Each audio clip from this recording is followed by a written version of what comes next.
our fashions are in fashion only briefly, then they go out and stay that way for a long time. Then they come back in. For a while then, in maybe a million years, they go out of fashion and stay there. These are the words of poet John Ashbery from his book Girls on the Run, inspired directly by the words of Henry Darger.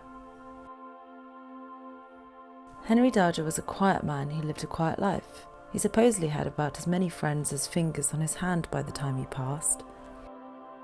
Upon his death in 1973, his posthumous life was changed forever.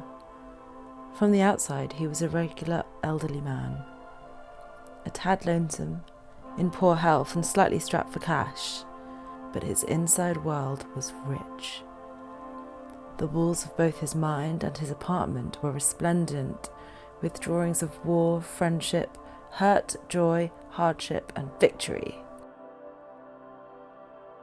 Henry Darger spent almost every day painting and drawing in what he called his realm of the unreal, arguably the product of his imagination, which kept him occupied living out his days as a man on the poverty line for what seemed to be his whole life. He kept his drawings a secret. His neighbours noted how he could be heard talking to himself, perhaps narrating the story which accompanied all of his beautiful drawings. His realm of the unreal was known to no one until his death, when his landlords made the discovery of these thousands of pages of drawings and paintings, leaving his small apartment in Chicago brimming with pictures. At the epicenter of this fantasy world was his book comprised of 15,000 pages titled The Story of the Vivian Girls in what is known as the realms of the unreal, of the Glandico-Angelinian war storm caused by the child slave rebellion. The Vivian Girls were a sort of small colony of prepubescent girls who got up to mischief and adventures, for the most part combating the evil soldier-like adult men of Glandolinia. Darger painted and drew copies of images from a selection of sources, such as his favourite stories by the likes of Dickens and Frank Baum's Oz books. The pictures were drawn, painted and collaged. Having been born in 1892 and witnessing the turn of the century and the growth of cinema, the early movie star Mary Pickford also featured heavily in his pictures. He would incorporate her characters into his stories too. Darger found newspaper clippings and pictures of children in colouring books. His skillful knack for drawing was a direct result of his tireless and impressive realisation of his realm of the unreal.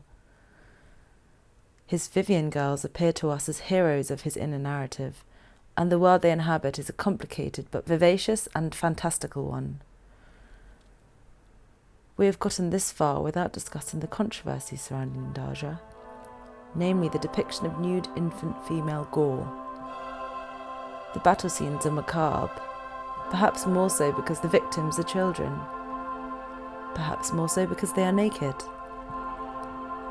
While the girls are the sympathetic characters, and Darger was clearly rejecting the evil adults and the habits of child slavery, it's hard to see these distressing scenes without recoiling at the appearance of them.